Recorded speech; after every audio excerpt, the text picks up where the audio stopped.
The performance the other night was very much like a lot of the performances against the Old Firm this season. How do you manage to lift and inspire the players to lift their game to these sort of games? I think this year a lot of our successes actually come from our on-pitch organisation, and that's obviously what you need to have against Celtic and Rangers.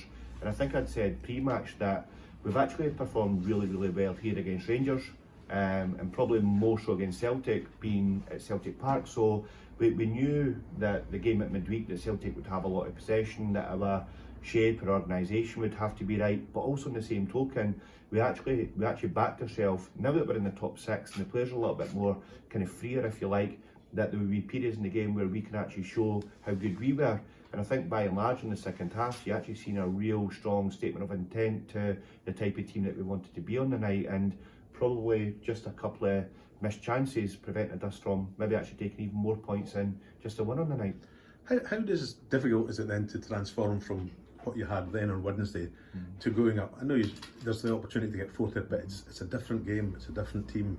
How difficult is that to transform in a short period of time? Yeah, definitely. The turnover's quick. That's probably the first thing. I've tried to utilise the squad between Rangers away and Celtic at home. I think we made 6 changes the other night. We went with a slightly different setup to combat Celtic and try and give ourselves a foothold in the game. But the good thing about these players and this group of players that we've got is that I can just feel from them, they want to finish off the season on a high. They know it's been a season of progress, but it's been a season of challenges as well. But the good thing from our perspective is that they performed at the key times, the most defining times, and they've really got one hurdle to now overcome to try, and build on what we've already done and finish off in 4th position.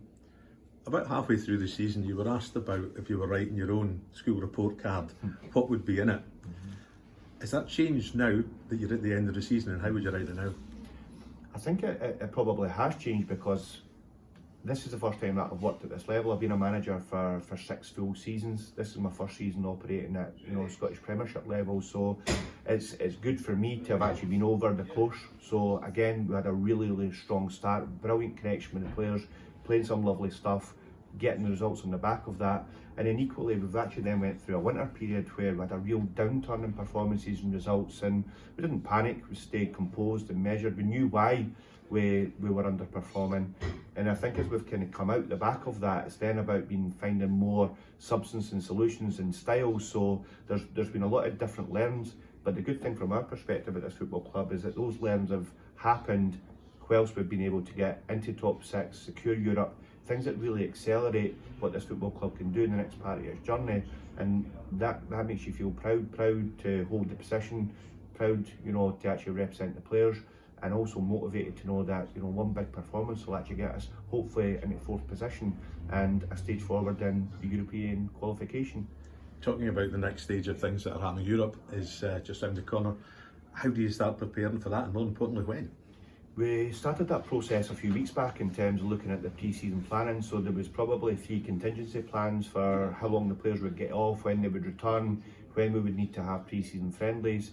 So I think the next part now is actually starting to look at the qualification process, the pots, likely destinations, and maybe even how we can actually select some pre-season friendlies to prepare us for that. So as you can imagine, at the club at this time of the season, there's a lot of different activity in terms of trying to satisfy the immediate needs of performing and getting results, but also contractual situations of players, trying to identify and secure players that you want to bring in for next season. So there's a hive of activity, and again, I'm just hoping that activity and the hive of it can actually keep us motivated as we go towards Dingwall tomorrow.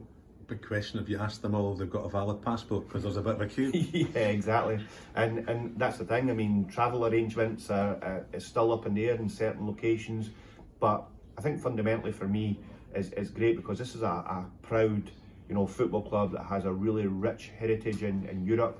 It's something that we haven't tasted, I think it's since 2012, 2013, so there'll be real appetite from our fans to follow this football club, to try and create an adventure. And again, if you're in a cup competition, you want to experience as much as you possibly can. So we'll be doing everything from here on in to make sure that we're prepared for that. Looking at back to the game on Wednesday there, where did that performance come from? I think in them games is slightly different. You've sort of got no pressure on you. The Celtic Rangers games, and probably does give you that more chance to go and play without the pressure and express yourselves a little bit more when you get the opportunity to. And obviously all the focus was on them going for the league. It was live on Sky, the big following they had, and everyone was expecting them to turn us over quite comfortably. And we stood strong, and in the end we made some good chances ourselves and was unlucky not to win it maybe. How difficult is it to go from that sort of atmosphere, travelling up to Dingwall, to a smaller stadium? Okay, the crowd might be a bit noisy and things, so there's a big travelling support, but how difficult is that transition to make? It maybe is on a normal week, but we're everything what's at stake to try and go forth, and everyone knows the travelling support we take. It's unbelievable, it really is. How many have we filled out now? Hibs, Aberdeen, Dundee, obviously. You've seen Ibrox last week. It's crazy how good it is, and to say we haven't been on the best form in periods in them games, and we've continued to stick at it, and it's been up to us to try and give something back and try and get some points for them.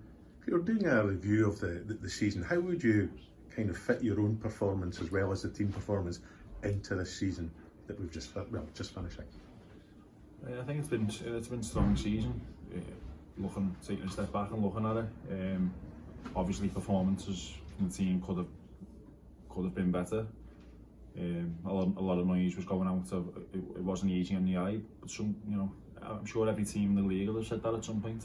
Sometimes it's not about being nice on the eye and fancy football. Sometimes it's about getting out of a sticky spell you're in and finding different ways to win, which we've done at times, or finding different ways to get points on the board, sticking in there. And everyone wants to play nice football. Everyone wants to get all applauded for that. But sometimes you've got to dig in and play ugly to get points, and we've obviously done that at times. Well, looking back at the targets you set yourself at the start of the season, how many and what sort of targets have you achieved to get where you are? To be honest, personally, I don't really set targets because I think you can get caught up in bad habits and start chasing stuff, and it may bring mistakes into your game. I just personally try and stay as fit as I possibly can and try and be 100% available for every game and every training session, and that's what I've done this year. I've missed 2 games to my girlfriend giving birth and having quite a scare in the pregnancy. They're the only 2 reasons I've missed 2 games, and touch wood, I'm not jinxing myself here. I've been injury free for the whole year and not missed a session once.